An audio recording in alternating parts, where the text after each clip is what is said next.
This is Snake. Can you hear me? Good. The mission is simple. Put your geek pants on and infiltrate Foxhound.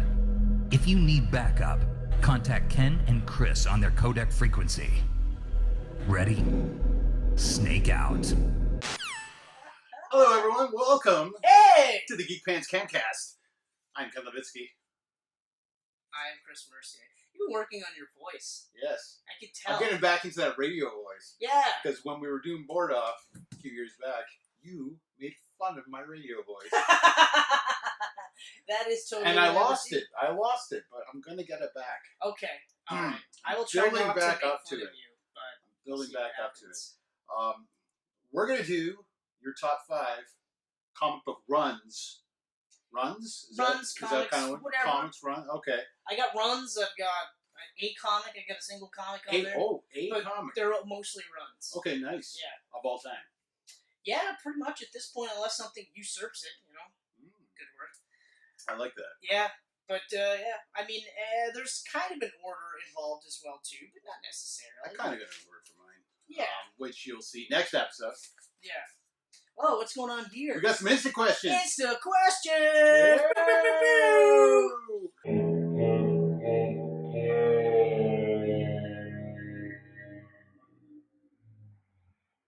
Okay, so That's so dumb. I like that. Yeah, I know. I know. Yeah. No, Lasers and shit out of my Yeah. fingers in post. Yeah, not happening. No, I no. might throw some Nick Cage in there for you, Ooh, Nick Cage out of my fingers? though. Yeah. If I get a pic of him doing coke and put it on their table here. I will also accept that. Okay. I almost feel like you should just have that in general. I'll just play Leaving Las Vegas right here. Entire episode. All right, so Instaquestions. Okay, this comes in from John, who goes by the username rec_high-def-ninja on Instagram.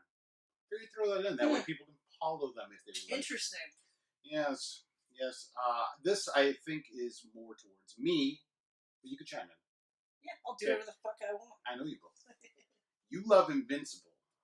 Will you be following the new Spider-Man since he's now writing that? Already there.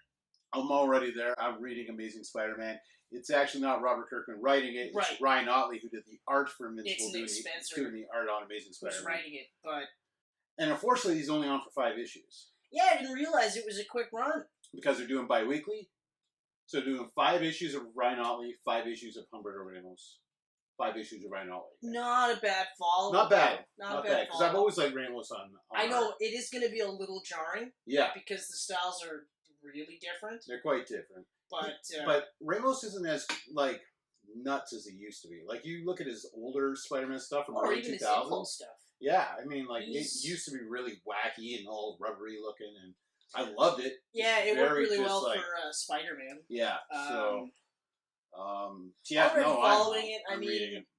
The I remember we talked about the first issue, and I was a little bit thrown by how badly he was getting shit on. Yeah, You know, by like all even the, the Avengers in particular, where they were like, "Fuck this guy," and I was like, "What? This is so weird." I found that really weird. But then I was like, then again, I haven't really read Marvel too much the last, like, 4 or 5 Which years. I haven't really either. I don't know, maybe they're just shitting on him again. But like, they went through the Superior Spider-Man stuff, and then they found out that it wasn't in fact him. Yeah. So then when Peter Parker was back and kicking ass and being like, really more so like Tony Stark Jr. Mm-hmm. Towards the end of Slott's run, which is huge. That's a mammoth run. Was it 10 years?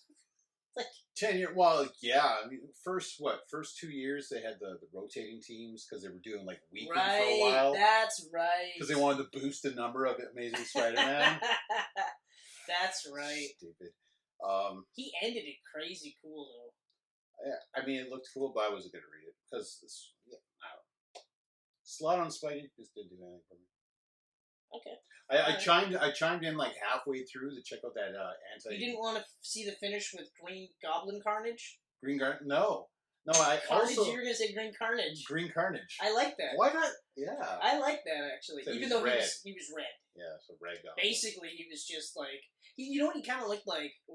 He looked like... It's funny that you mentioned Sam Raimi. Sam Raimi's Green Goblin, but covered in the symbiote. He really did, because he had the pointy like head Yeah. and everything. Yeah, exactly. Huh. Yeah. Yeah. Cool. Green Carnage. Green Carnage. So thank you for the question, John. Amazing Spider-Man. Go read it. It's awesome.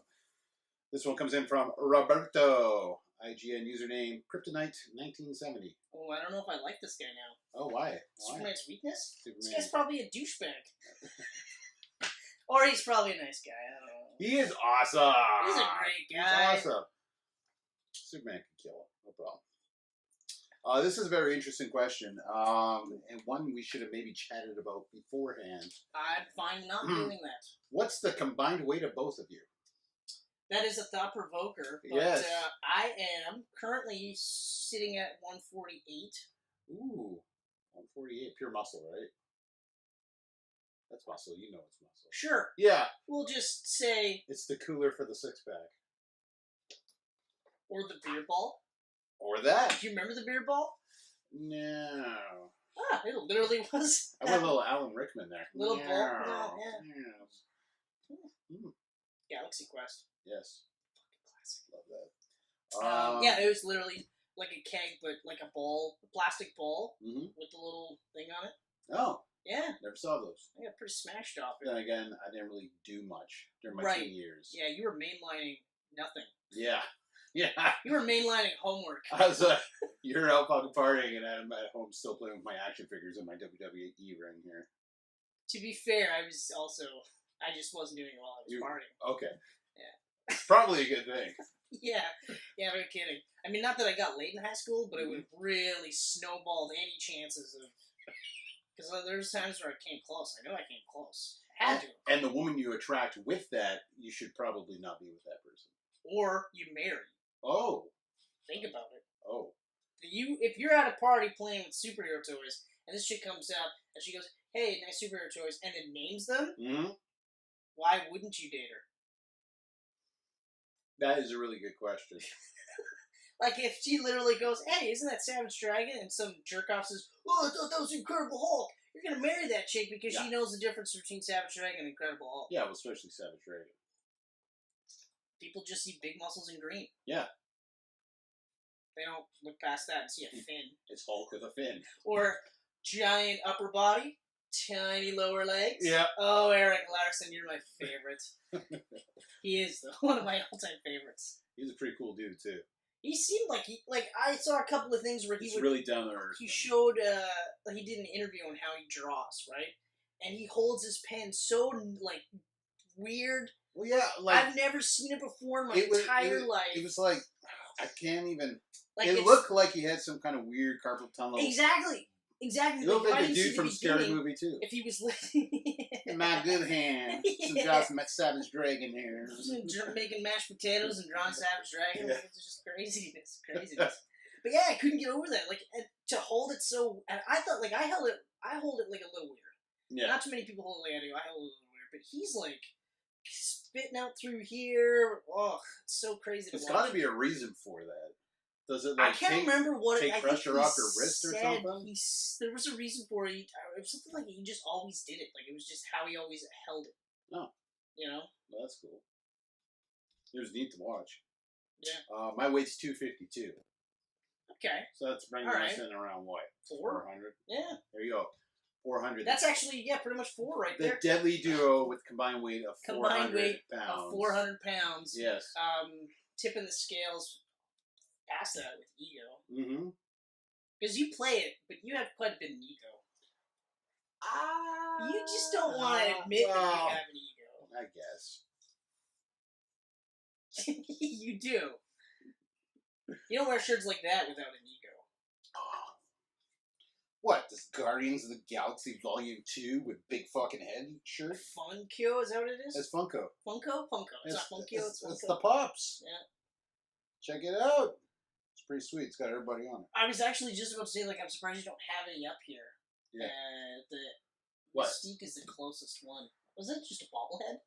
No, that's one of their, they're called rock candies, also made by Funko. Interesting. I think you might as well just... All my Pops are up there. See them? Oh, yeah! Signed Stan Lee. I like there. the X-Force Thundercats. X-Force Wolvie's nice. It's Hot Topic exclusive Magneto. With Mumra! Oh! Yes. Mumra and Lion-O. Mm-hmm. Oh, you also have Chitara. Yeah. And Or no. Tigra. That's Tigra. I don't. Chitara's in there too. She's in there. Okay. She's probably got the back row. The alien got Predator. He's in the back row. Yeah. The alien actually looks pretty cool. He's pretty sweet. Most of those I don't care for, but every once in a while I see one. I'm like, that's kind of cool. And they're so cheap. They're like $10. You see how much action figures are now? Like regular Marvel Legend toys. If you go to Walmart or something, like $25 each. Yeah, but look at them. Yeah, but look at them. Like we were buying those for like $11, $12 when they came out. Yeah, and I remember even then we were like, that's pretty steep. Yeah, so because like for a while they were double? like 8, 9. Yeah. I know. It's nuts. So that is this episode's Instaquestions. Probably should have saved one for my episode. Now I have no Instaquestions. Oh well, it happens. I'll come up with my own Insta question just for you. Oh, thank you, Chris. It'll be Insta questions because it's instantly on the a spot. question. Okay. Yeah, it'll be on the spot. So Sorry. okay, All right. all right. So top 5. Top 5 of Comic my books. favorite comic books or comic book runs. This is exciting. It's exciting. I'm really curious to see if we're going to double up on any of these. We might. So I'll start off with the bottom of the list. So this is numero 50. This is numero 50. This is Amazing Spider-Man 500. The single issue. The single issue. Oh, okay. John Michael Straczynski wrote, and John Romita Jr., or JR, drew this. It's a single, self-contained issue set in an airport in which Peter Parker is meeting MJ. Yep. And then in between trying to win her back, has to help Captain America, who is actually trying to prevent Dr. Doom from being killed by a bunch of terrorists because they're extraditing Dr. Doom. Because, for those of you who don't know, he's a Latvian dictator, so he gets diplomatic immunity. Doesn't matter what he does, he gets away with it because he is a dick. Tater. Nice. We're on the same page on that. Yeah, nice. yeah. What I love about this, because I hadn't really read Amazing Spider-Man for a while during that JMS run. I remember there were pockets that I checked out, like, with the Ezekiel and the Spider Totem. Yeah, there's some really good issue. Morlon. He did that thing with Madam Web and everything. Yeah, there's a lot of really all of cool this stuff that's all tied together. Yeah, tying into an actual supernatural mythology to Spider-Man that they never had done before, which could have gone two ways. It could have been just fucking garbage, or in this case, it was really awesome. And I think, and of course, I'm a huge fan of John Michael Straczynski. I mean, I'm surprised actually as I'm talking about this that Squadron Supreme didn't, or Supreme Power didn't make the list, but that's partly because it's unfinished. It's unfinished. I actually, there's aspects of finished to it. I was looking at that too. Yeah, but no, it was unfinished because Marvel's like, no, we're gonna PG rate it, because then Straczynski came back and did like 5 issues of Squadron Supreme, then said, "Fuck this." Yeah, but then what I'm saying is it's kind of finished because they carried on those characters. Yeah, Ultimate and stuff like that. So there's a level of finito to it. I feel like he had another 6 issues, and then that would have been a complete run, like a proper complete. Either one, like even the Max run. The Max run could have been like 2. Max run was amazing. It was so good. Him and Gary Frank. All those. This is a runner-up right here. This is a runner-up. Okay, I dig that. Because him and Gary Frank, that run was crazy cool. Yeah. Taking a straight up Justice League parody. Yeah. And then turning it on its head, so much so that I wanted to read the original Mark Grunwald run. I'm verifying that everything is plugged in. I'm very I need to hang a mirror behind there just so I can watch it. Yeah, no kidding. Yeah. So anyway, so that Mark Grunwald run I wanted to, because that was the original 12-issue one? Yeah. Okay. The Maxi series. The Maxi series. And that's where a lot of the racial stuff comes from, mind control and all this other crazy stuff that I feel like they could have pushed towards doing with their own spin. And you can't, like I said, you can't top Gary Frank's art. Like, that was just hyper realistic. Not at all. And as far as I know, I hadn't seen his art in anything prior. I don't remember. So when they were like Gary Frank's coming on here, and I was reading like Wizard magazine and everything, a lot of people were making a big deal about Gary Frank doing this. So wasn't he on the Rising Stars? Didn't he and JMS do that one together too? No, Rising Stars was someone. I think Midnight Sun or Midnight. Either way, I remember you were really pumped about it, and I was in the same. I was like, okay, all right, like I hadn't heard of it, and then like you read the first issue, and you're just like, holy shit. But anyway, so John Michael Straczynski, he's a lover or hate it kind of guy. What I've noticed, he really is. You either really like him or you don't, and even some of this stuff, like the only stuff in that Spider-Man run that I didn't really like was the Norman Osborn, Gwen Stacy thing. The twins? Yeah. Especially because you had the shitty Grey Goblin, which was so shitty. That whole, like, arc, even though... And Mike Deodato is not a Spider-Man artist. No, he was awesome on Hulk, not good on Spider-Man. He is a really good artist, not good on Spider-Man. But anyway, so I kind of left it for a bit. So then to come to this issue, and it's, like, at first it's literally just Spider-Man saying, like, or Peter Parker just saying, like, in between... being Spider-Man and Peter Parker, just saying, like, he loves her, and Mary Jane is saying, like, you know, but sometimes love's not enough because, you know, you love your aunt, and you love your dog, you love all these things, you know, and then at the end of it, the whole crux of it is he finally breaks down and he says, like, but, yeah, you're right, I love you, and I love all these other things, but I need you. Nothing feels right without you. My life is not good without you. So... and that's kind of why when I read the first issue of Nick Spencer's run, where he does something similar, where he's just like, everything is going to shit, it doesn't do that when you're with me. So I was like, oh, yeah, because it reminded me so much of that. And like that issue, for the longest time, would get me tearing up at that part, because it was just one of those like, whoa. And then when I got married, I found that love. You feel that. You're so like, I get it even more. So now it's not so much that I'm like not so much sad, but I don't get as teary-eyed because now I get it. Like, I see it now. I'm just like, yeah. Like, when things are jiving with me and Michelle, everything feels like it's perfect. Like, I can't do anything wrong. As soon as things aren't jiving, then it's just like, oh, fuck. Like, all these things just kind of, you know what I mean? So, yeah. It was a very adult take on Spider-Man. And I love that... JMS wasn't one of those guys who wasn't afraid to have an adult conversation between two fake, like, I know, bullshit characters, like, just phony. Such a good writer. You know what I mean? And, like, to actually literally sit there and say, no, this is how I feel about their marriage. Yeah.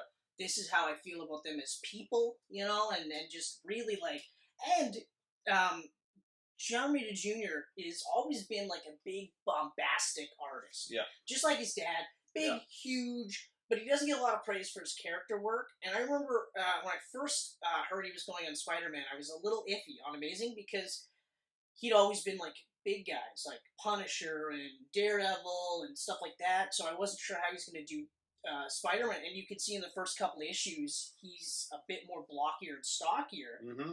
But then he starts to lean him out, and he just gets so good. Good point. Yeah, that's true. You know? And this is, like, right when he's at, like, the height. I feel like they're both in a synergistic sort of, like, this is what I'm going to do. And he's just like, yeah, I'm going to draw this, and this. And John Michael Straczynski's just like, just do it. Just have at it, man. You can do it. And, like, just that scene where they're holding each other. Literally just like, I need you. I love you. And that's it. And then that's perfect. Like, they're back together. I was like, man, that's still, like, when I talk about favorite comic books, it's the one that comes up almost all the time. That's really cool. I revisited number 500 a few years back. I really enjoyed it, like, when I was younger and I read it. I really enjoyed it. It's very memorable to me. Like, as soon as you brought it up, I saw Dr. Doom in my head walking through the airport. Like, just boom! And I saw, the MJ and the conversation. Like, it's in my head. Like, even the part where she's just like, no, take the mask off. Yeah. I want to talk to Peter. Yeah. I was like, that's awesome. I know, it's so good. Yeah. But reading it older, I respect it a lot more now. Because they were older versions. Exactly. Like, they were older versions. So now I'm reading it, I'm just like, oh, God, this is so good. Like, I get it more so now because I'm married than I did when I first read it. And when I first read it, it is beautiful. Mm-hmm. Now it's almost like it's even more beautifuler. Oh. For me, like, back then, because we were like teenagers, I think. Or late teens, maybe, when that came out. Maybe late teens, late teens or early 20s, maybe around there. But I forgot to check the date. Actually, back then it was Ultimate Spidey number 13 that did that for me because it was the same thing. It was them having a conversation, but it was the young versions of them having a conversation, and that I could connect more to at that age. Yeah, that was really good. What I mean? 13 was really good, but I also liked the talk. Yeah. With after all of it, all the Clone Saga happens, and she has the heart attack, and he's like fuck it, like I'm Spider-Man and all this stuff, and then she's like, okay, so you're Spider-Man, right? Mm-hmm. And that whole thing, and the only thing that I have to say that edges 13 out is because Bagley doesn't draw the whole issue. This is where they're sliding in Stewart and Monin. For number 13? No, for the talk. Oh, the talk. Just keep doing your thing there. For the talk, because... I did remember one thing I forgot to do on here, so... What's that? Put on my Do Not Disturb Airport mode. Oh, hey. Because, my mom might text me, like last time, or phone me. Yeah. But, because that was the last issue for Mark Bagley and the first issue for Stewart and Monin. Right. And not to knock him Monin, because he had a really good run, and he was a really good... Monin's a really good artist, but just overall. But Bagley... He did, 113 consecutive issues? Still one of my favorite Spider-Man artists. It's amazing. It's absolutely amazing. Just incredible. And then for him to come back and do The Death of Spider-Man. That was awesome. I was so happy he came back for that. But yeah, so that's it. So that's your... Amazing Spider-Man 500 is like the 5th. I love that. This is... I want to read it again This is where it gets huge. Now, the 4th one, Grant Morrison's entire run on Batman. Ah, interesting. I could not pick. Interesting. I honestly did not read much of it.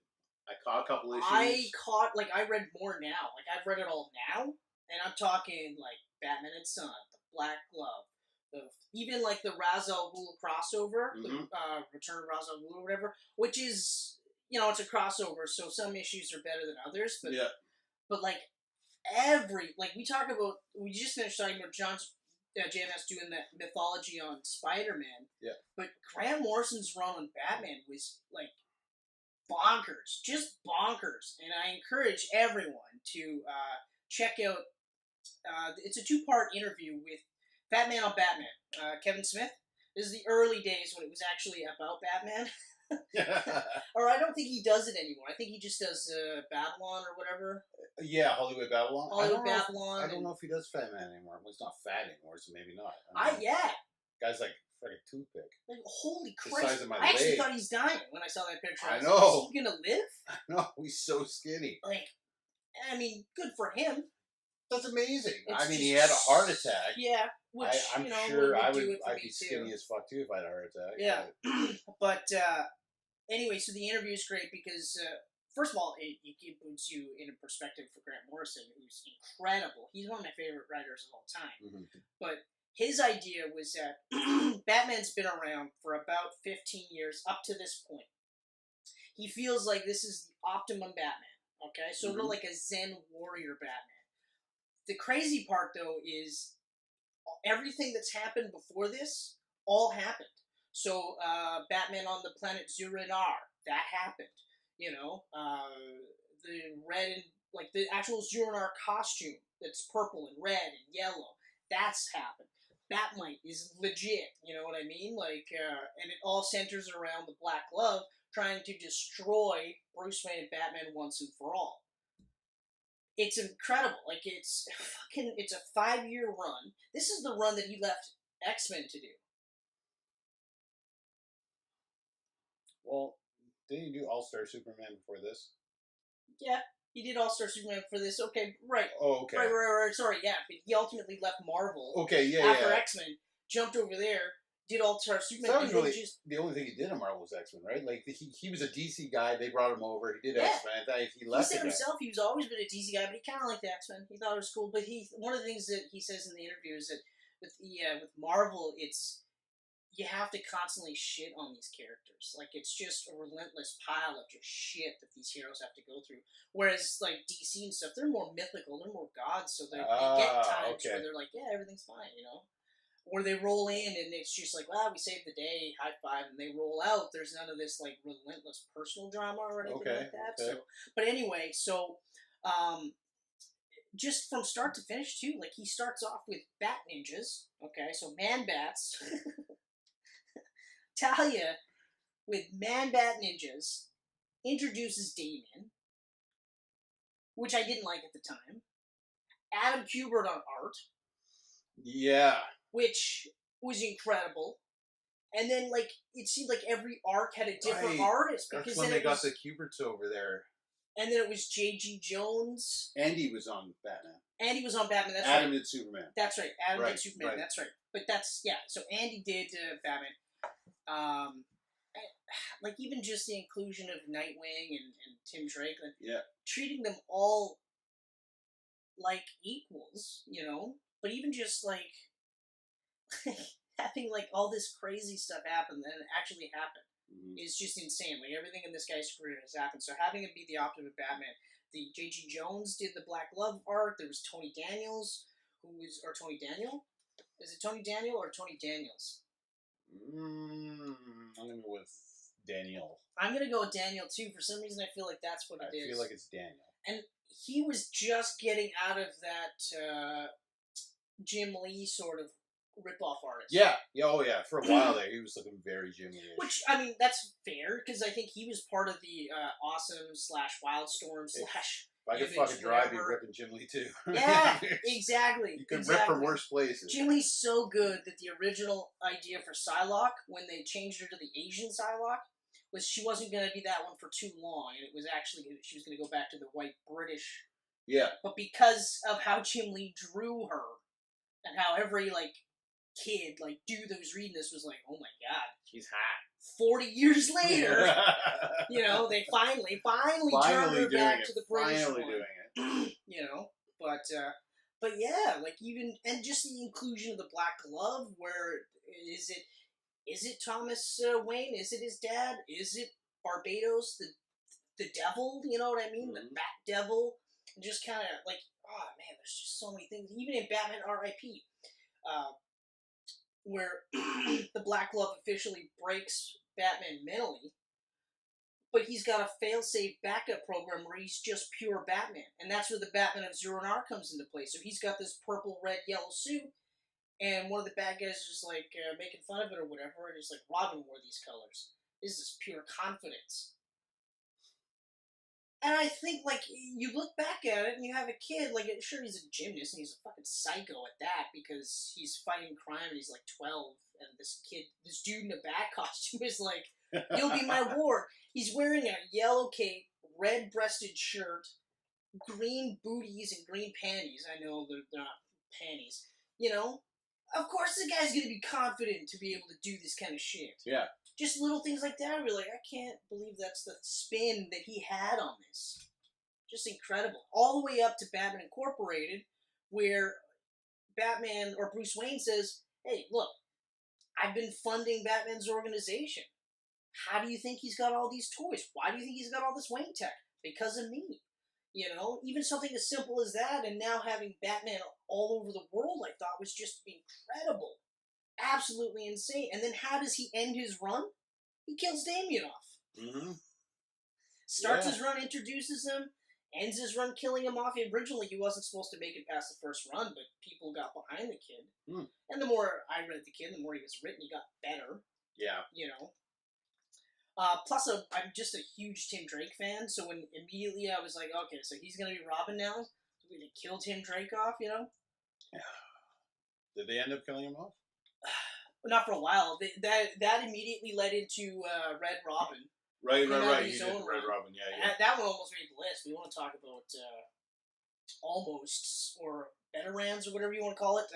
The runner-ups? Runner-ups, yeah. Red Robin almost made it, too, because that was a 2-year run where the art was almost consistently good, and even the switch from Christopher Yost to Fabian Nicieza, really, really good. Like, it was a seamless switch.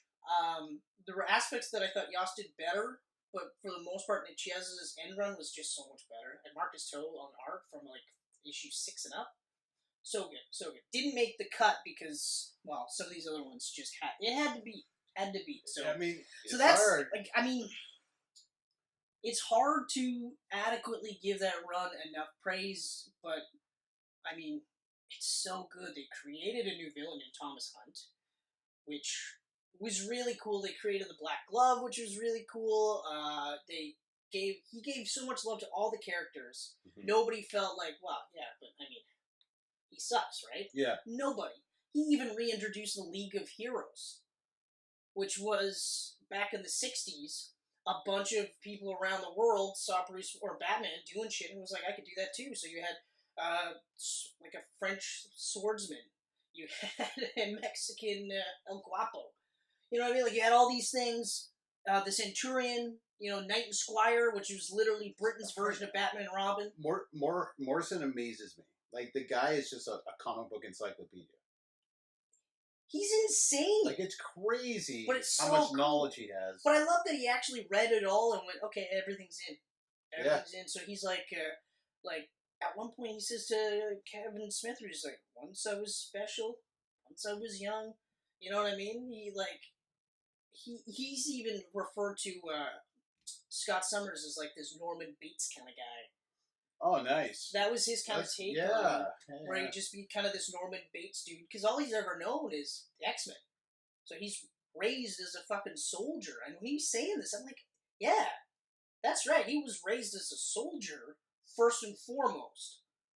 Then he was also raised to kind of be like Professor X, so it's just the thought process that this guy has is incredible. But that whole run, that 5-year run, is something like, check it out in stages, because it's a lot, but it's so good. So good. Sweet. Number 3, Hush. Batman Hush. See, I knew Hush was going to make the list. Yeah. Jeff Loeb, Jim Lee. It's a 12-issue run, and I remember when we first read it, we were shitting our pants because Jim Lee was back on an actual monthly book again. And Jeff Loeb was huge for Batman at that point because he had done The Long Halloween, and he did all these like highly acclaimed miniseries, and they were like noir style Batman, and with Tim Sale on art, which was really good. Although Tim Sale, it's acquired taste. I feel like you either like him or you don't. Yeah, no, he's definitely an acquired taste because they did all the color books for Marvel too. Yeah, he's a good artist, but he's not for everyone. No, he's not for everyone, and you know what I mean. But like, so Jeff Loeb, who, and I hadn't really been that familiar with him at that point. I checked out his Long Halloween and all that other stuff after the fact. Dark Victory was another one. I checked that all after the fact, but he had a lot of acclaim coming in. Plus, it was Jim Lee drawing Batman. Oh man, like and that alone so good. Was crazy. So that entire run, and like we talked about this plenty of times before, like. A lot of shows like Buffy or Angel start off with that Monster of the Week format. Yep. This was very much a Monster of the Week format with an overarching storyline. Exactly. Who's Hush and why does he want to fuck Batman up so badly, right? Or Bruce Wayne primarily, right? But you've got like awesome takes on Killer Croc. Yep. He was like gross. So awesome looking. It was Poison Ivy was awesome. Who's who? You had Poison Ivy, you had Killer Croc, Poison Ivy, you had Catwoman, you had Superman. And that issue was incredible. Even though that issue led into a year's worth of a shitty run on Superman. The book visually looked great, but the story was garbage. Yeah, like I bought all of them because I was like, yeah, it's friggin' Superman. Yeah, it's Hush for Superman. Yeah, but then you're like, oh, Azzarello, why? Yeah. Why are you writing Superman? Azzarello did a good Wonder Woman, though. I dug his Wonder Woman run. Okay, alright. But Superman, no. I didn't even really like his, Broken City, the follow-up? Rizzo and Azzarello, Hush with, they did that Rizzo. 5-issue run. And and I was like, I'll keep going with Batman. What's going on? And no. And it was okay. It was alright, but I mean, coming off of Hush, like, honestly. And he had a lot of praise from Stray Bullets. I don't think anyone could have followed Hush. Was it Stray Bullets or 100 Bullets? 100 Bullets. 100 Bullets. There's a Stray Bullets as well. That's right. But no, that's the Marvel one, Stray Bullets, right? No, that's the one by David Lapham or something. Yes, that's right. Why am I thinking about with bullet points? What's the one where they did that? Yeah, bullet frick. The one, but where it's Iron Man's in the old costume and stuff, right? Yeah, but like Peter Parker. Bullet is the points Hulk. might be it. I think it might be bullet points. Peter Parker, I think, ends up being the Hulk. Something like that. Yeah. Like that. Anyway, so I'm getting off topic. Too, I think. That is JMS. That's right. Yeah. But even just the redefining... first of all, you create Hush, a brand new character. Who looks amazing. Yeah. Looks so like good. still to this day, and this is an old arc. Yeah. Still to this day, he looks really cool. Pretty sure. You have just brilliant looking runs, but his take on like Riddler was awesome. His Riddler was so cool.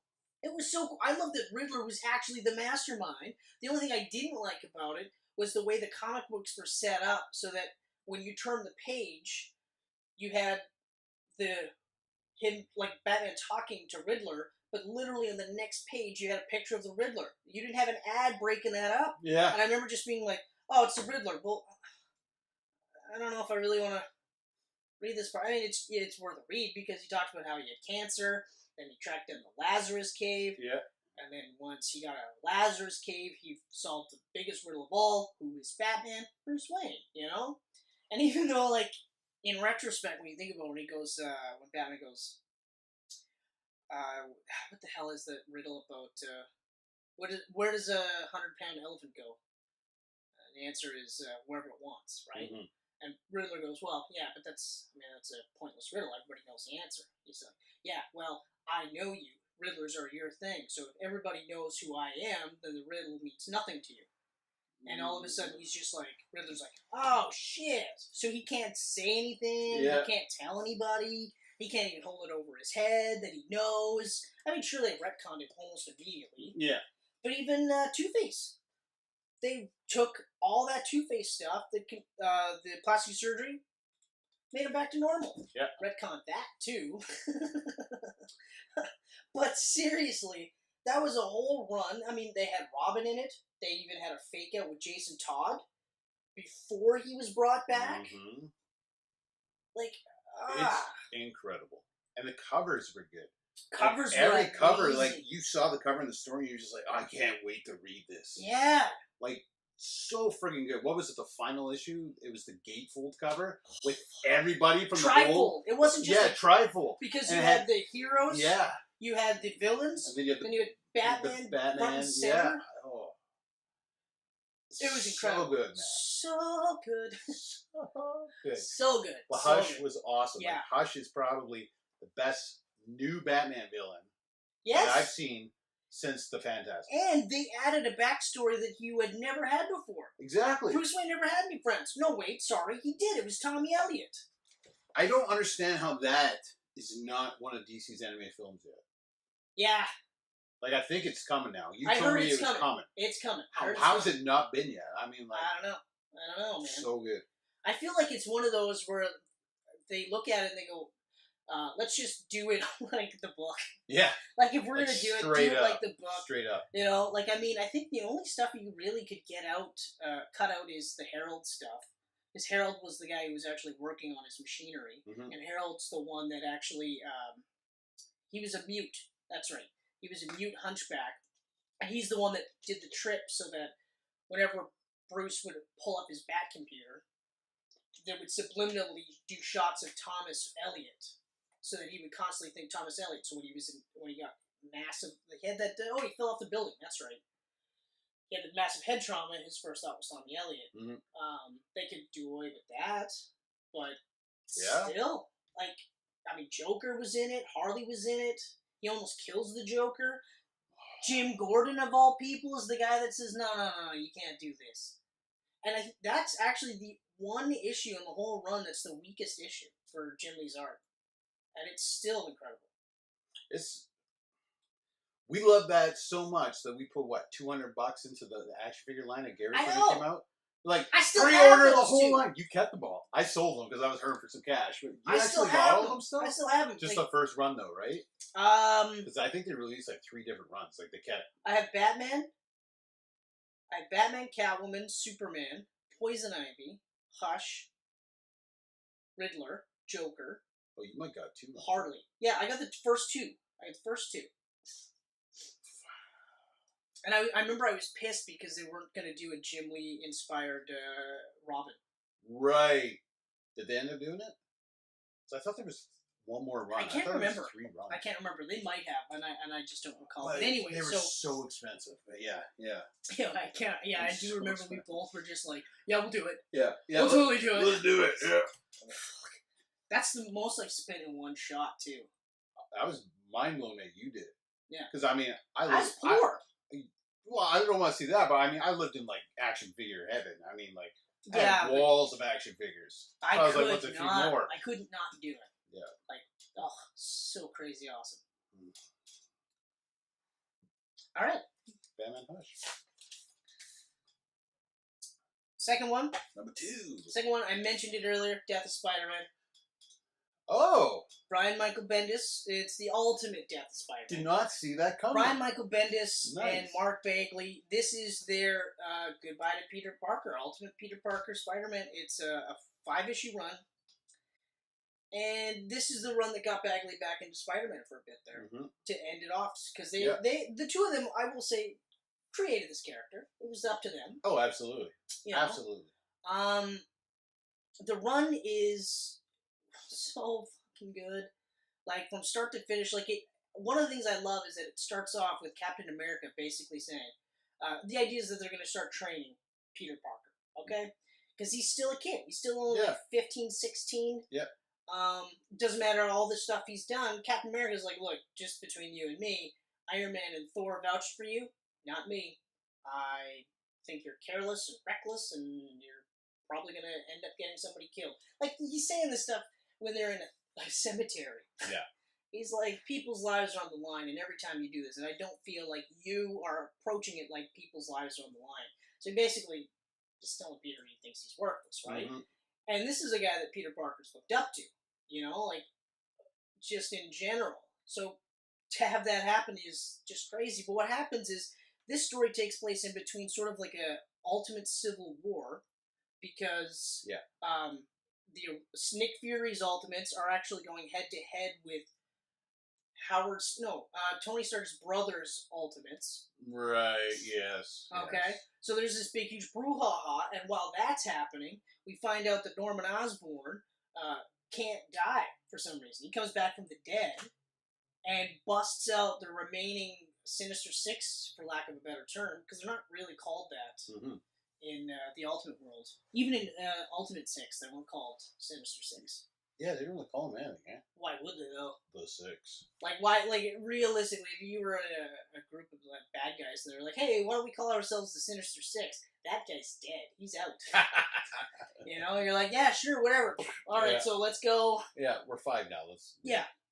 So he busts out a genetically modified Kraven the Hunter. He busts out Electro. He busts out Sandman. He busts out Dr. Octopus. And Dr. Octopus is interesting because in the Ultimate world, he doesn't really have arms, per se. He can control metal. He just chooses to use arms. Okay? What else was there? Was it Scorpion?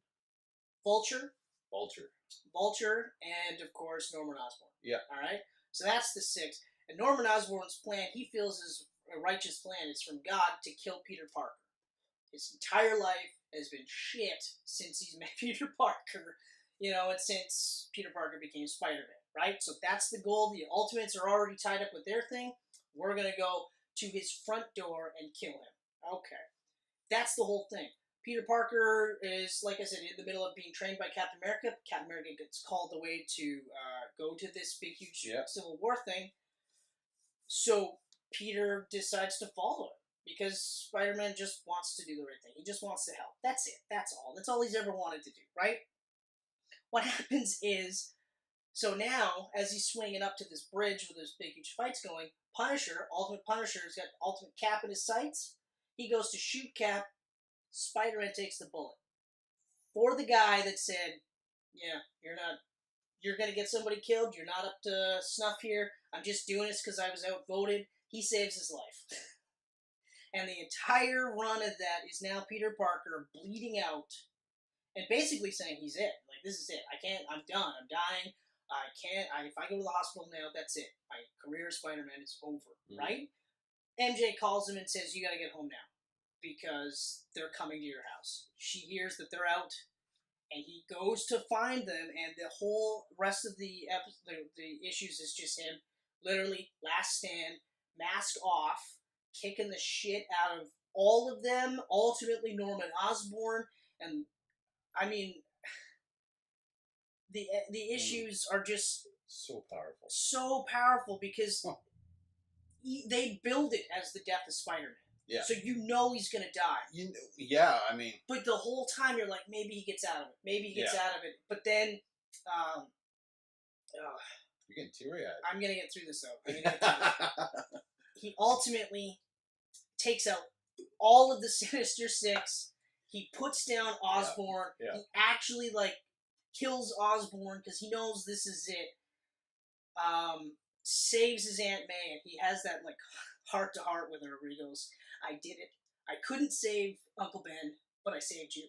Yeah. And I'm like, fucking wrecked. Every single time. Yeah. But it's right up there with my first pick for how they managed to capture the essence of what makes this character so important to me. Mm-hmm. But, like, to everyone else that's touched by him, because he's just a kid who just wants to help out, and he just lucks out to have all these powers. And, like, sure, in the earlier runs with, like, Stan Lee and stuff, it's not like it was all roses for him. But I've been rereading the Bendis run. He gets shit on almost the entire time, like, even the Clone Saga, where you're just like, holy Christ. And Fury says, hey, look, the reason why I did the Spider Slayers, I created them, was because, like, you're close. Like, I thought I was at a point where I was going to see the birth of the next big supervillain. Mm-hmm. But you didn't do it. You actually rose above all of that. And I'm just like, that's the kind of character. So, like, for Bendis to get the character so well, like, immediately puts him up there for me, because when my favorite writers don't get my favorite characters, it's hard for me to rectify that. Yeah. You know? But...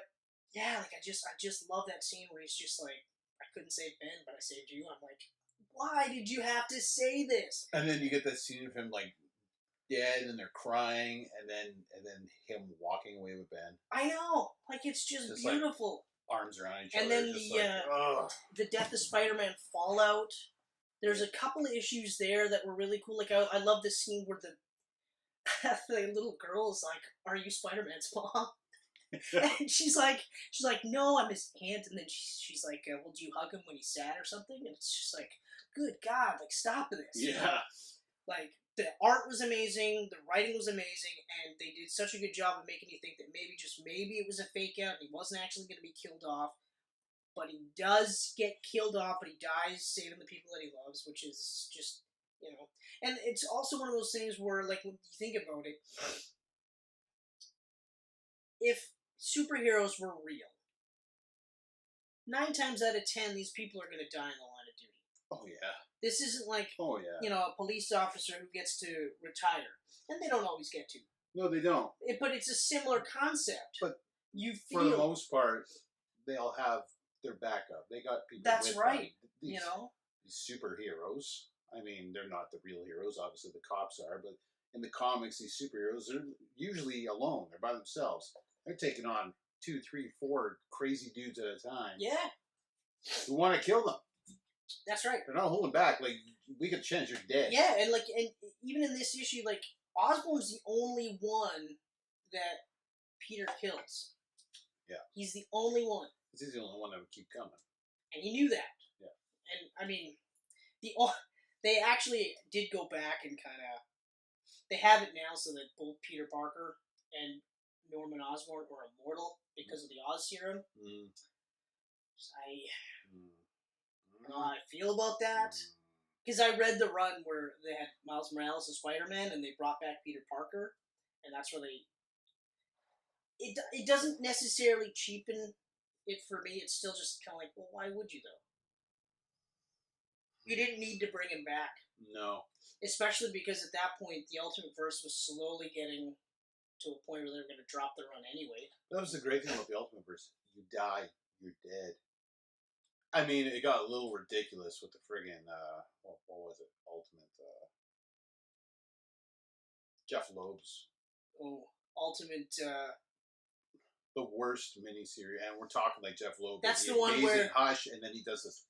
Yeah, that's the one where the Blob eats the Wasp. Like eats her, and then like everyone is just senselessly dying. It's just like, Wolverine was killed off. Cyclops was killed off, and they showed his head explode. Daredevil was killed off.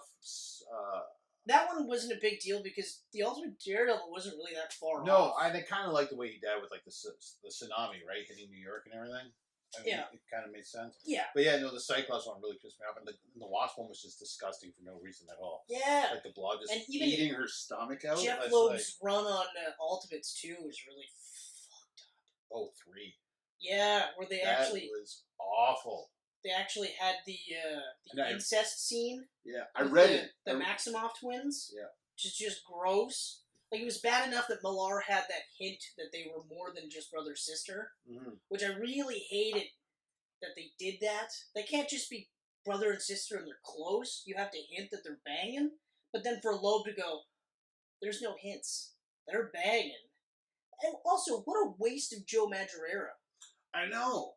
I was so pumped. Like, Mad is back at Marvel. So did I. I was like, Jeff Loeb, Madureira. But then, actually, I wasn't that pumped because I think that was right around the time he was doing the Hulk run. Might have been after. Okay. Remember that Hulk run? When they introduced Red Hulk? Oh, that was McGinnis. Oh, sorry. Yes, that was McGinnis. That's right. Oh, that was awful. And I called it. Remember I called that? I was like, I bet you it's Jim Ross. So, like, I was literally like, oh, maybe Jeff Loeb just hit that lightning in the bottle with Hush, and he's really not that great of a writer. Yeah, but like everything he's done since has been terrible. Yeah, because Superman Batman was not a good book, but I liked it. I liked it. The art was amazing, though. I read that book for the art. I read the entire 25 issue run. Yeah, you read the whole thing. I couldn't do it. I read the first 3 issues. It was the McGinnis, Turner, McGinnis came back. Right? Yeah, because I did McGinnis, then it was Turner, and then it was Carlos Pacheco. Oh, right, Pacheco did the follow. Okay, so I did read all three before that. So, like, the Pacheco parts is where it starts to wean a bit. Yeah. And then it was... And then Madura finished it off. No, McGinnis finished it off. McGinnis, yeah. Yeah, so at least by the end of that run, like, you understand why the run was like that. Mm-hmm. But anyway, yeah. I honestly, and Death of Spider-Man is one of those where, like, lately, since Holland, and they're talking about Miles Morales actually being introduced in this, and there's actually talk of, like, killing off Holland's Spider-Man, and I'm like, yeah, but it's too soon. Yeah, it would. The only reason why this impacted me so much was because I had, like, 10 years of reading this character, this new version of this character that I already loved to begin with, because I grew up, like, I was Superman, Batman, and Spider-Man. Those were my 3 favorites growing up as a kid. Yeah. And it's funny now that I'm an adult, and it's right back to being like, those were my 3 favorites again, you know? But, like, we talk about animated movies. This would be a really cool animated movie. I wish Marvel would do animated movies. Like, good ones. Yeah. Because they tried a few back in, like, what? Early 2000s. Well, the Hulk Versus was kind of cool. They had Hulk Versus, and then they had the Invincible Iron Man, and they had the Doctor Strange, and they had a couple Thor ones. But I mean, like, they never. Doctor Strange was terrible. No, Doctor Strange was so bad. They were never as good, not even remotely as good as the DC ones. No, even like DC's worst batch. Yeah. Which, like, the last couple of years, they've been really hit or miss. Oh yeah. Really hit or miss, and actually, like, a lot of them have been like miss. I'm glad I'm not, like, a completionist with those movies, because I'd be like another bad one on my shelf for no reason.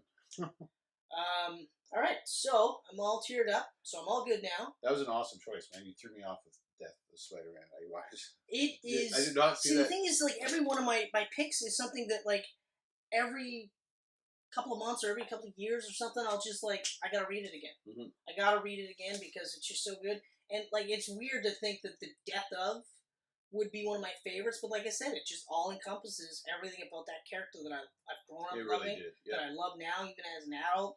I'll be like 80, and I'll still be like, man, it's so great, you know? And a lot of times I feel like there are aspects to that run that I feel like if they start pulling, like Holland starts pulling some of that from this run, it would, like, benefit the character more so. Oh, huge. Because, like, it goes dark, and all throughout the darkest, even at Peter Parker's lowest points, he still wants to do the right thing, you know? But yeah, just crazy. Just absolutely crazy. So, so this is it. This is my top. This is number one. This is my top. I'm excited to hear number one. I don't think you'll be surprised though, because it is All-Star Superman. Okay, all right. Yeah, I bet you were going through the list going, he hasn't said All-Star Superman yet, so unless I was like, is he really going to put two Morrisons on the list? I can't help it. I can't help it because, like, All-Star Superman, and this is a lot of the same reasons with Death of Spider-Man that I also love this, and it's interesting too. My two top books are two final books because All-Star Superman is a Death of Superman story. Pretty much, yep. That's what it is. Yeah. First issue, Lex Luthor dekes out Superman to get too close to the sun, supercharge his cells, and actually now begin to kill them because they're so supercharged that they're now burning out.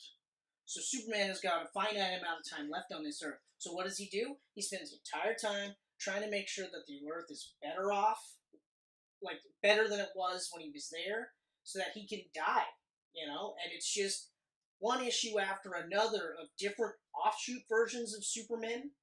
So like in one issue, there's Apollo and Hercules, and he's actually like engaging in a friendly sort. Well, not friendly, but like they're all flirting with Lois Lane, and Superman's got to be like, hey, like what the fuck, guys? Like lay off. I hate you guys. You guys are assholes. Just like something as simple as that. Jimmy Olsen becomes Doomsday to fight Superman, who's got infected by black kryptonite. So now he's a prick. Now he's the opposite. The worst things he does, the better he gets. You know what I mean? Like it's just the whole 12-issue run. It's like the 12 labors. The theory behind it is the 12 labors is Hercules, well, the 12 labors is Superman, right? And there's 12 labors all the way through. Grant Morrison and Frank Quitely is probably one of my favorite teams of all time. Quitely did the whole run, right? There's no whole fillers. Run. There's no fillers. Nice. He's such a good artist.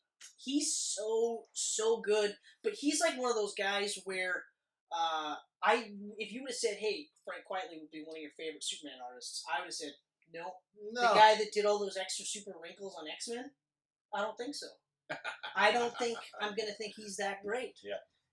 And then you look at it, and the Superman, it's a classic run in terms of his appearance, but he had, like, Clark Kent hunch over, he had Clark Kent bumble and fall around, but every time he did it, he was doing things like in a way where it was actually helping people without them noticing. As an example, when Clark Kent is going to interview Lex Luthor in the Supermax prison, at one point, Clark Kent trips over like a cord because the cord is broken and there's a puddle of water that no one else sees but him. So he looks like an idiot, but he saved everyone in that room. Just something as simple as that, where you're just like, so Quitely's drawing this, but this is Morrison. Morrison's like, but yeah, like this guy would be, even like the cover where Superman's sitting on the cloud and he's just kind of relaxed. That's a great cover. That's such a great cover. He actually said, like, in the Fat Man on Batman, he's just like, they were at a Comic-Con or something, and they ran into a guy dressed up as Superman, and he was just casually, like, on a park bench with his foot up, just kind of super relaxed, and he's sitting there going, like, that would be Superman.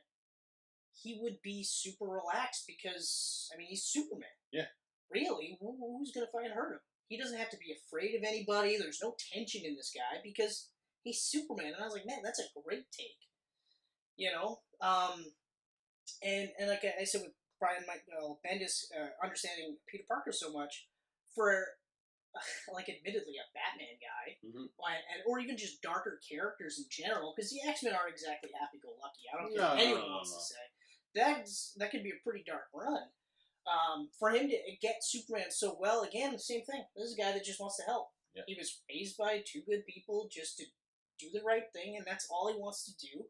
And he spends the entire 12 issues helping everybody. There's a part, I believe it's a halfway point, where two long-lost Kryptonian explorers show up on Earth. Okay? Superman was on Bizarro Earth with Zabaro, the smartest guy in Bizarro World, and he's another Superman offshoot, and he wants to go with Superman, but Superman can't take him. He's only got enough for himself. But in his absence, these two Kryptonians, a husband and wife duo, show up, and they start essentially trying to, like, they're about to rule Earth. And Superman shows up and goes, hey, guys, like, I'm so happy to see you. You guys were, like, I remember you from old Kryptonian teachings. He shows them his Fortress of Solitude, and they're just kind of like, Jor-El's son? Oh, the scientist? Yeah, sorry, buddy. We're going to do whatever the fuck we want. We're not going to do what you do. And, you know, and at one point, like, Superman just starts to do this. He's like, you're puffing your chest out at me. And they beat the shit out of Superman. They beat the shit out of Superman, but what happens is when they came into Earth's atmosphere, there was a stray, like, dust of Kryptonian things. Like, so they start losing their powers. So even though they were about to kill Superman, they were about to destroy the Earth, remake it in their own vision, right? Superman helps them, and that's what turns them. The guy literally goes, like, you're helping us, and we were about to kill you. And Superman's just like, don't worry about it. And, you know, it's just little things like that where you're like, he would be like that. He would just literally get his ass kicked and be like, no, we have to save him. We can't let them die. And they'd just be like, I don't understand you. I can't believe you would show me this kind of courtesy. And then they end up being Phantom Zone enforcers because, you know, he can't find a cure for them. Hell, at one point he actually pleads with Lex Luthor. He's like, look, you don't have to do this. You could take all this, like, all your brains and just be better than Superman. And, you know, this is in the episode but the issue where Clark Kent is interviewing Lex Luthor, but he's just like, you don't have to do this. Like, you're gonna die just to stick it to Superman, and it's just, man, like, I can't get over how great this book is. And then, like, he literally sacrifices himself to fix the sun to save everybody. You know? One of the first things I said to my wife when I told her that I loved her, I actually paraphrased the line, because he says, I love you, Lois Lane, until forever. And I paraphrased it because I forgot how it said, and I actually said, like, I love you, Michelle, from now until forever, because I thought that was a line. But that's how much this book hit me. The scene where there's a woman who's going to jump off a building. She's going to jump off a building. She's calling her therapist, and she's saying, like, this is it. It's over. And the therapist is in the middle of a giant monster, like a robot, attacking the city. Superman's stopping the monster robot, hears the phone call because he's Superman. When he's done, flies away and says, hey, look, you know, it's never as bad as it seems. You're stronger than you think you are. Trust me. She doesn't jump because of that. They hug. It's beautiful. JMS did that Superman run. He did a similar thing in his run. Where he was walking across America. Oh, it's garbage. Yeah. Oh, so bad. It didn't have an ending either, correct? It did. It did? I thought he left that one. It had a weirdo ending. It was really bad. I know what they were trying to do, but they actually had like so what Morrison did in 2 panels, they tried to do in like 5 pages, and it totally missed the mark. Literally. It's never as bad as it seems. You're stronger than you think you are. I can barely say those 2 lines without just, like, feeling like I'm going to get choked up because it's so beautiful. And you think, like, it's crazy that he beats the shit out of this giant robot thing, but here's the call, goes over to stop her from killing herself. I mean, fuck. Morrison, like, if he was writing Superman, I would read it for the rest of my life. Yeah. You know? Even if Quietly wasn't drawing it the whole time, I'd still be reading it because, like, when he gets comic book characters, he gets them. He gets DC for sure. He gets, like, Superman, he gets Batman, yeah. He gets the Justice League. Yeah. There's creators that are better served with one company. Yes. And I can honestly say that if we were both comic writers, you could do DC way better than I could, and I could probably do Marvel better than you could. Oh, yeah. Because that's how we grew up. Although with Marvel, it would depend on the character. It would depend on the character. Yeah. Same with DC for me. I mean, there's a couple I could probably do, but I mean, yeah, it'd be like a Morrison going over for X-Men. Like, I'd be like, yeah, I'll do a 12-issue Batman, sure. Yeah, exactly. Yeah, I mean, as far as comic writers go, Morrison is, admittedly, even on this list, one of my favorites. It's one of my all-time favorites. You gonna read The Green Lantern? Hell yeah. I'm a little disappointed that Quietly isn't doing the art on that. I know, like Liam Sharp is is actually a very solid artist. I did not like the cover that he did. It was like the body and everything. He's a good artist. I just don't feel like it's a good fit with that book. I put it on hold though, and I am definitely gonna read it. The variant cover. DC does variant covers every month now. They're like 50-50 covers. Of course. You pick which artist you like. Oh, okay. So Frank Whiteley's doing the variant. So I'm like Gary Holman the variant. Yeah, like I can't get over everything about All-Star Superman, and I remember you weren't a big fan of it, but like every single issue. I only tried the first issue though. Every single issue of that is a love letter to Superman of some period in his run, like in I'm not like in Morrison's run, but in just Superman's run, because there's Silver Age aspects, there's Golden Age aspects, there's, I mean, like I've said this before. Every time we talk about Man of Steel and how I feel like killing or having a tornado kill Pa Kent robs Superman of a life lesson. Morrison actually has it where Superman is over here fighting the Chronovore. That's right, the Chronovore eats time. And I like it. Because he's over here, he doesn't hear his dad having a heart attack. And then once the fighting is done, he goes, I can't hear my dad's heartbeat. And it's just like, it's crushing. Because he's a young guy too. Like, he's on the cusp of going to, like, Metropolis.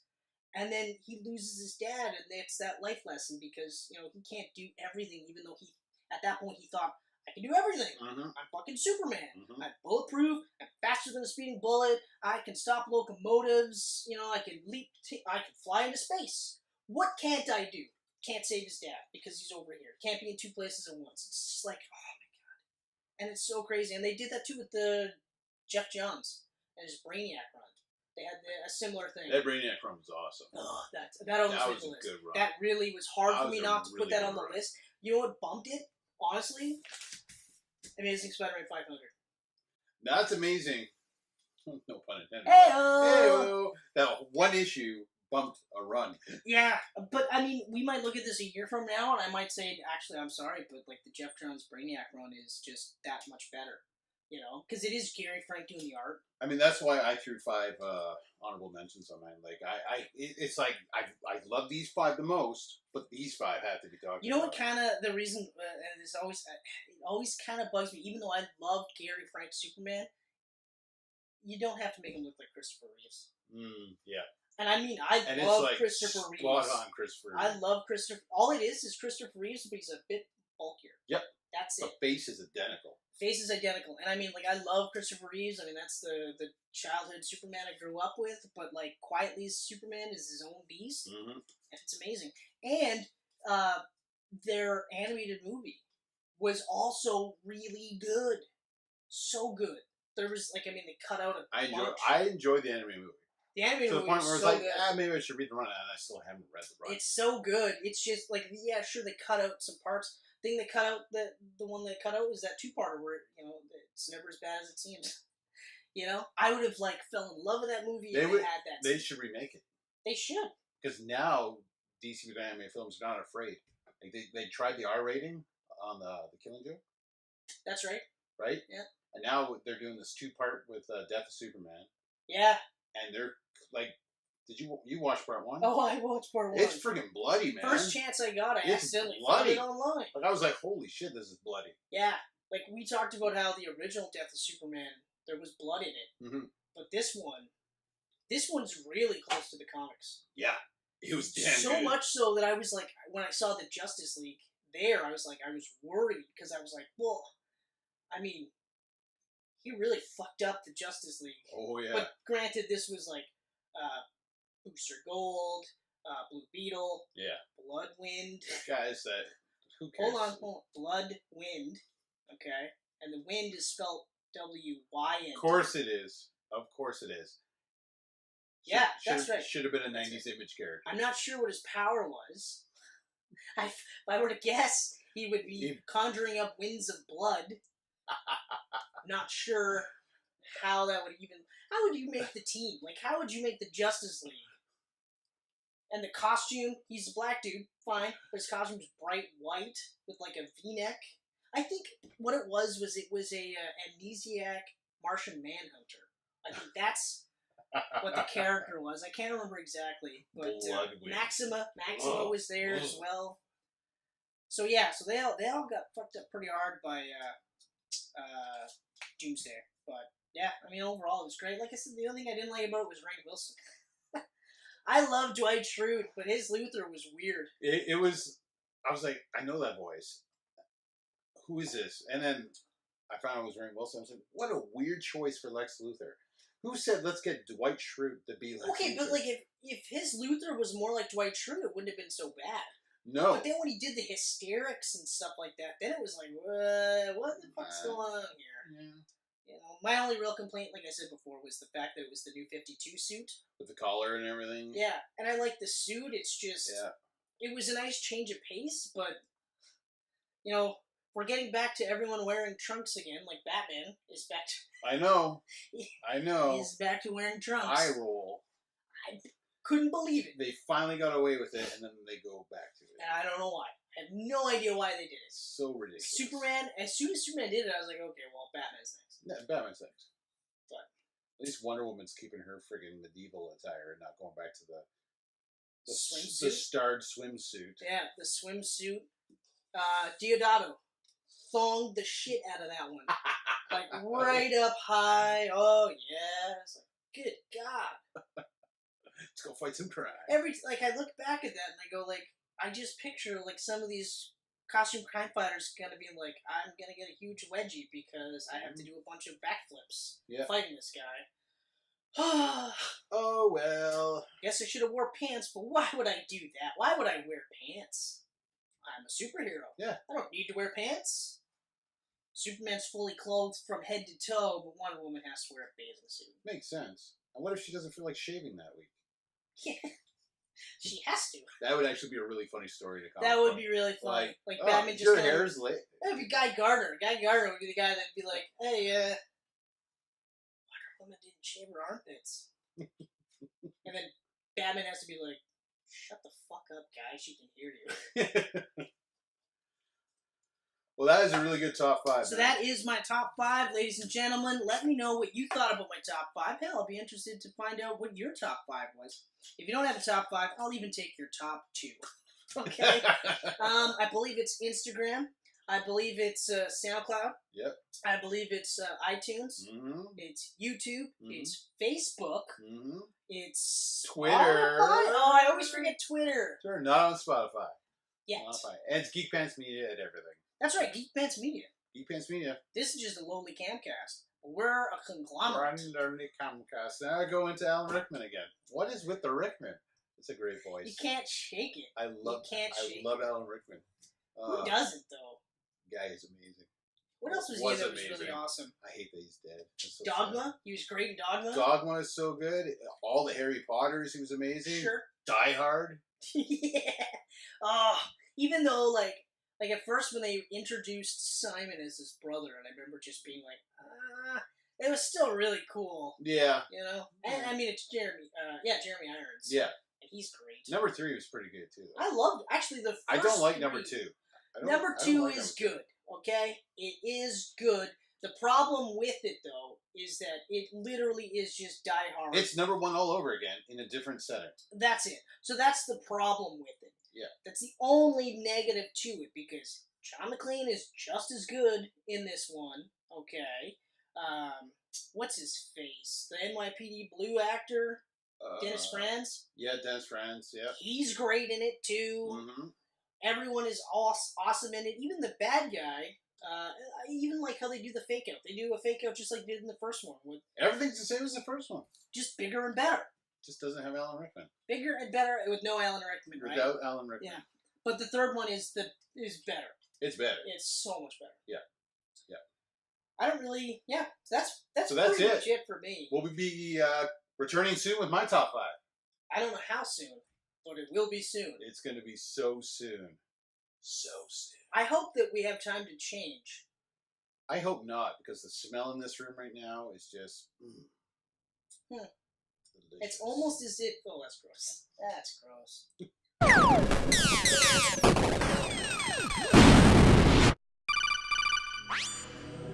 These pancakes are delicious.